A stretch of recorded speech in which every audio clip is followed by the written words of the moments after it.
প্রতিদিনের ছোট ছোট কাজগুলোই তো জীবনের বড় গল্প।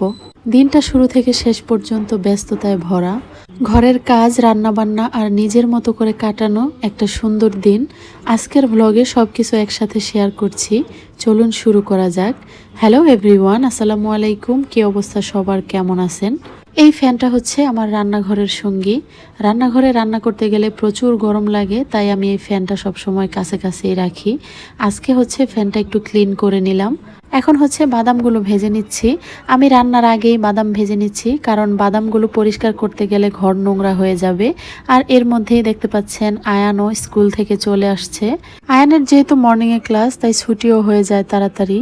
আজকে প্রচুর গরম ছিল, তো যাই হোক দেখতে পাচ্ছেন বাদামগুলো ভেজে নিয়েছি আর উপরের খোসাগুলো ছাড়িয়েও নিয়েছি।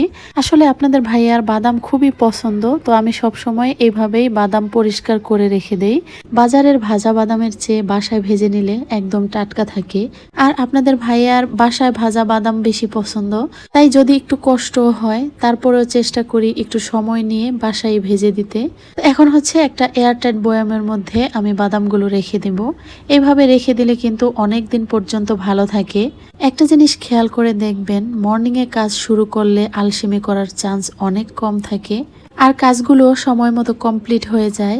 পরে আর কাজের তেমন প্রেশার লাগে না। হেল্পিং হ্যান্ড থাকলে কাজ অবশ্যই একটু ইজি হয়ে যায়, কিন্তু নিজের কাজের দায়িত্ব শেষ পর্যন্ত নিজেকেই নিতে হয়। বাদাম ভেজে নেওয়ার পরে রান্নাঘরটা ক্লিন করে নিলাম। এখন চলে আসছি দুপুরে রান্না করতে। আজকে রান্না করব গরুর মাংসের কালা ভুনা, যেটা আমাদের বাসায় প্রায় রান্না করা হয়। আজকে ভাবলাম আমি কিভাবে একদম সহজ উপায়ে কালা ভুনাটা রান্না করি সেটাই আপনাদের সাথে শেয়ার করব। প্রথমে আমি 1 কেজি গরুর মাংস নিয়ে নিছি। রাঁধুনি রেডিমিক্স মশলাটা দিয়ে আজকে কালা ভুনাটা রান্না করব। এই প্যাকেটের ভিতরে 2টা মশলার প্যাকেট থাকে, তার মধ্যে ছোটটা আমি পরে ইউজ করব। বড় যে মশলার প্যাকেটটা, সেখান থেকে আমি অর্ধেকটা মশলা দিয়ে দিলাম। 1 চা চামচ আদা রসুন পেস্ট আর পেঁয়াজ কুচি হাফ কাপ, 1 টেবিল চামচ সয়া সস আর 3 টেবিল চামচ টমেটো সস। আজকে আমার রান্নায় হাফ কাপ সরিষার তেল লাগবে, তার মধ্যে আমি অর্ধেকটা এখন দিয়ে দিলাম। বাকি অর্ধেকটা আমি বাগার দেওয়ার সময় দিব। আর দিয়ে দিলাম পরিমাণ মতো লবণ। সবকিছু একসাথে আমি খুব সুন্দর করে মিক্স করে নিয়েছি। এই রান্নাটা একদমই ইজি, তবে একটা জিনিস খুব জরুরি, সেটা হচ্ছে ধৈর্য। একটু সময় নিয়ে ধীরে ধীরে রান্না করলে রান্নার টেস্টটা একদম অন্য লেভেলের হবে। আমি চুলায় বসিয়ে কিছুক্ষণ নেড়েচেড়ে নিয়েছি। মাংসটা যেহেতু আমি ধুয়ে পানি ঝরিয়ে তারপর মশলা মেখে নিয়েছি, ওইরকম পানি ওঠে নাই, এই জন্য আমি হচ্ছে একটু পানি দিয়ে দিলাম কষিয়ে নেওয়ার জন্য। আমি হচ্ছে একটু সময় নিয়ে আস্তে ধীরে রান্নাটা করব, তাহলেই মাংস নরম হবে, মশলাটাও সুন্দরভাবে মিশে যাবে আর কালা ভুনার আসল স্বাদটাও চলে আসবে। অনেকক্ষণ ধরে আমি কষিয়ে নিয়েছি। এখন হচ্ছে 1 কাপ ফুটন্ত গরম পানি দিয়ে দিলাম। আস্তে আস্তে আমি রান্না করে নিয়েছি, ঝোলটাও অনেকটা শুকিয়ে আসছে। এই পর্যায়ে ছোট প্যাকেটের মশলা থেকে অর্ধেকটা মশলা আমি দিয়ে দিব। এই প্যাকেটে প্রায় 2 চামচের মতো মশলা থাকে, আমি 1 চামচ দিয়ে দিলাম। নেড়ে চেড়ে মশলাটা মিশিয়ে দিয়ে কিছুক্ষণ ঢেকে রেখে দিব। মাংসের কালারটাও কিন্তু অনেকটা চেঞ্জ হয়ে আসছে। এখন হচ্ছে বাগার দিয়ে দিব। বাকি যে অর্ধেক তেল, সেটা আমি দিয়ে দিলাম। আজকের পুরো রান্নাটা সরিষার তেল দিয়েই করেছি।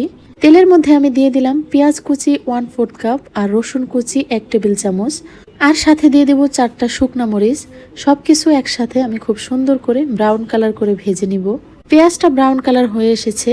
আমি হচ্ছে তেলটা মাংসের মধ্যে সরাসরি ঢেলে দিব না, মাংস কিছুটা আমি হচ্ছে তেলের মধ্যে দিয়ে সাথে সাথে ঢেকে রাখবো। এতে ফ্লেভারটা খুব সুন্দরভাবে মাংসের মধ্যে চলে যাবে আর খেতেও অনেক বেশি টেস্টি লাগবে। কিছুক্ষণ ঢেকে রেখেছিলাম, এখন হচ্ছে ঢেলে দিচ্ছি। মাংসটা নেড়ে চেড়ে সবকিছু একসাথে ভালো করে মিক্স করে নিব। এই পর্যায়ে চুলার ফ্লেমটা একদম লো করে দিয়েছি। এভাবেই কিছুক্ষণ রেখে দেব, যাতে সব ফ্লেভার সুন্দরভাবে সেট হয়ে যায়। প্রথমে আমি বড় হাঁড়িতে রান্না করেছি, যাতে নাড়াচাড়া করতে একটু সুবিধা হয়। এখন হচ্ছে ছোট্ট প্যানে ঢেলে নিলাম। তো ঝোল আমি তত একটা শুকাবো না, কারণ এইটা গরম করতে গেলে আরো শুকিয়ে যাবে। তো দেখতে পাচ্ছেন রান্নাটা মাশাআল্লাহ খুবই সুন্দর হয়েছে। এখন হচ্ছে পরিবেশন করার পালা। রান্না যখন এত যত্ন করে করা হয়, তখন সার্ভিংটাও একটু সুন্দর হওয়া উচিত।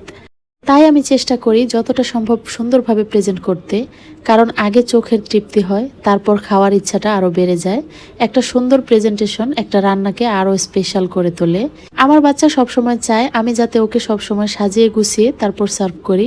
আজকের রান্নাটা আপনাদের কাছে কেমন লাগলো অবশ্যই কমেন্ট করে জানাবেন। যদি ভালো লেগে থাকে তাহলে অবশ্যই লাইক কমেন্ট শেয়ার করে চ্যানেলটা সাবস্ক্রাইব করে দিবেন আর পাশে থাকা বেল বাটনেও ক্লিক করে দিবেন যাতে পরবর্তী ভিডিওর নোটিফিকেশন আপনাদের কাছে সবার আগে পৌঁছে যায়। কয়েকদিন আগে হোমমেড কোকোনাট অয়েল বানানোর জন্য প্রিপারেশন করে রেখেছিলাম। নারিকেলগুলো ব্লেন্ড করে ফ্রিজে রেখে দিয়েছিলাম। উপরে যে সাদা লেয়ারটা ভেসে উঠেছে এটাই আসলে কোকোনাটের ন্যাচারাল ক্রিম বা কোকোনাট মিল্কের ফ্যাট অংশ জমে গেছে। এই অংশ থেকেই পরে অয়েল বের হবে। এখন আমি এই ক্রিমটা আলাদা করে নিয়েছি আর লো ফ্লেমে জাল করে নিব। এর আগে আমি কখনো বাসায় কোকোনাট অয়েল বানাইনি। বাসায় বানিয়ে ব্যবহার করতে পারলে তো খুবই ভালো, কারণ এতে কোনো এক্সট্রা কেমিক্যাল বা প্রিজারভেটিভ থাকে না। তো দেখতে পাচ্ছেন সাইড দিয়ে কিন্তু একটু তেল তেল দেখা যাচ্ছিল। আমার তো খুবই ভালো লাগছিল, যেহেতু আমি প্রথমবারের মতো ট্রাই করছি। অনেকক্ষণ লো ফ্লেমে রেখে দিয়েছিলাম, নিচ দিয়ে লেগেও গেছে আর সাইড দিয়ে কিন্তু অনেকটা অয়েলও দেখা যাচ্ছিল। আমি একটা স্ট্রেনারে নিয়ে নিলাম, একটা চামচ দিয়ে সামান্য প্রেসার দিতেই মাশাল্লাহ তেল বের হচ্ছিল। আমি তো অনেক খুশি হয়ে গেছি, ভাবলাম আরো কিছুক্ষণ লো ফ্লেমে রেখে দিব। এতটুকু তেল বের হয়েছে, যতটুকু হয়েছে তাতেই আমি অনেক খুশি।